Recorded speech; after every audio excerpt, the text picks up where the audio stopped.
yung kamag-anak mo? Oo! Lalo na dumami pera mo, dumami kamag-anak. Dahil nung yung Girapi pa kami, yung Magirapi pa kami. Dahil wali. Girapi. Magirapi pa kami. Dahil wali talaga, walang yung mag-anak kahit yung waka na lala. Lapit ka, pahabs naman ng Kemirut, wali. Ngayon, dumarating sila, mga kamag-anak ka na. Pero gumanti ako. Ay, bakit? Paano? Ay, sorry. Dumating sa point na nakikita na nila ako, alam mo, papasulpot-sulpot sa TV, yung guesting lang. Ay, nag-artista na rin to. Ayoko na lang magitin yung pangalan kasi. Okay po.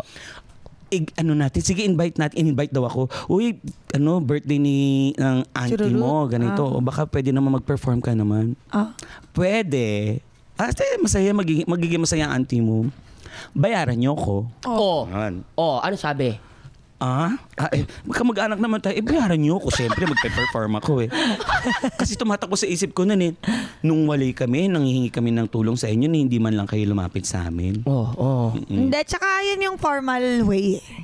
Na siyempre, you have to pay. Kasi hindi naman niya libreng nakuha yung skill set niya. In-learn niya yun. Yes,